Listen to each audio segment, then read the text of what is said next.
Hello everyone, move करते हैं next question की ओर। ये भी क्वेश्चन आपका ऑल इंडिया टेस्ट सीरीज में पूछा गया है। ये क्वेश्चन आपको देखने में समझ में आ रहा है कि the magnetic moment of a short magnet is 16 ampere metre square, the magnetic induction at a point 20 centimetre away from mid point on the axial point पे पूछ रहा है। ठीक है, मतलब एक एक्सियल पॉइंट पे पूछ रहा है क्या मैग्नेटिक इंडक्शन, और एक इक्वेटोरियल पॉइंट पे पूछ रहा है मैग्नेटिक इंडक्शन। मैग्नेटिक इंडक्शन मतलब मैग्नेटिक फील्ड ही है। जब भी आपको कभी कंफर्म मतलब कि डाउट होना कि क्या पूछ रहा है, इंडक्शन बोल दिया कभी कुछ बोल रहा है, तो आप यूनिट चेक करना। देखो यहाँ यूनिट टेस्ट है, मतलब कि भैया सिंपल मैग्नेटिक फील्ड।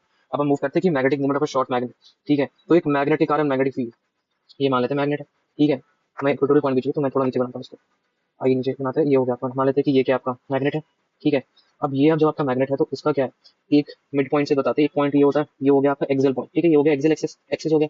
तो अगर हम इस पॉइंट पे बी पूछे तो क्या होगा मैग्नेटिक फील्ड, क्वेश्चन में ये पूछ रहा है। और अगर हम एक इस पॉइंट पे पूछे, मतलब कि ये इक्वेटोरियल पॉइंट है, ये क्या हो गया इक्वेटोरियल एक्सिस हो गया। तो इस पॉइंट पे बी क्या होगा, आपको पता होना चाहिए कि इधर जो बी की डायरेक्शन होती है तो अपोजिट टू दी अपोजिट होता है डायरेक्शन टू द, मतलब जो डाइपोल का है, मतलब मैग्नेटिक मोमेंट की डायरेक्शन है इस तरफ से इस तरफ आएगा। तो इसका जो मैग्नेटिक फील्ड का डायरेक्शन होगा ये क्या हो जाएगा, इस तरफ होगा, इस तरफ होगा। और ये जो होता है ये magnetic field in the direction of the magnetic moment. ठीक है, ये आपको पता होना चाहिए। अब यहाँ पे जो हमको पूछ रहा है वो क्या है, वो हम जो हमसे पूछ रहे हैं हमको पता होना चाहिए कि बताओ मैग्नेटिक फील्ड की वैल्यू क्या है।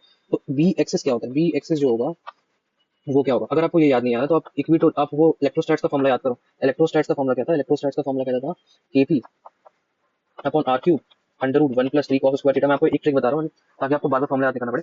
तो यहाँ पे cos थीटा क्या होता था, 0 हो जाएगा यहाँ पे, तो क्या हो जाएगा 2 kp अपॉन आर क्यूब। अब ये 2 kp अपॉन आर क्यूब को ही हम चेंज कर देंगे मैग्नेटिक फील्ड। देखो k की जगह क्या लिख दो, k की जगह लिख दो म्यू नॉट अपॉन 4 पाई। ठीक है, p की जगह लिख दो मैग्नेटिक मोमेंट, और आर क्यूब हो गया। तो ये 2 से 2 क्या होगा, 4 क्या कट गया, मतलब कि mu naught upon 2 pi M upon are cube. और आर क्यूब क्या था आपका सेंटर से डिस्टेंस, तो अब अप्लाई कर दो, अब वैल्यू लिख दो। अब जो वैल्यू होगी तो एक्सियल की वैल्यू क्या आएगी, एक्सियल की वैल्यू हो जाएगी 4 pi into 10⁻⁻⁷ upon 2 pi into M. Magnetic moment की वैल्यू 16 गिवन है, देखो 16 एम्पीयर स्क्वायर, तो यहाँ लिखो 16। और देखो मिड पॉइंट से कितना दूर है, from its mid point 20 centimetre, दोनों में चाहे एक्सियल हो चाहे आप एक मीटर हो। तो 20 इंटू 10⁻⁻2 का क्यूब।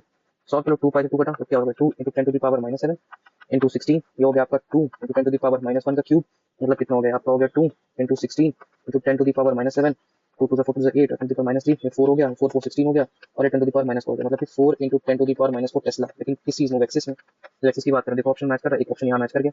अब आप चाहो तो यही कर लो, अब नहीं मन नहीं है तो फिर से आप आगे बढ़ सकते हो, ऑप्शन टिक मार्क हो। लेकिन अब हम फिर भी यहाँ पे तो सॉल्व कर लेते हैं। अगर हम बात करते हैं बी इक्वेटोरियल की, अब जब बी इक्वेटोरियल की बात करेंगे तो यहाँ इसका जो फॉर्मुला होता है मैग्नेटिक, मतलब किस पॉइंट पे जो मैग्नेटिक इंडक्शन होता है उसको होता है mu naught upon 4 pi M upon are cube. तो हमने जो वैल्यू निकाला था वो था mu naught 2 pi M upon are cube, यही था। तो इसका वैल्यू अपने पास आया 4 इंटू 10⁻⁻4 टेस्ला।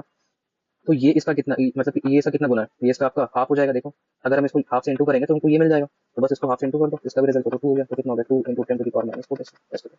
ये रहा आपका सॉल्यूशन।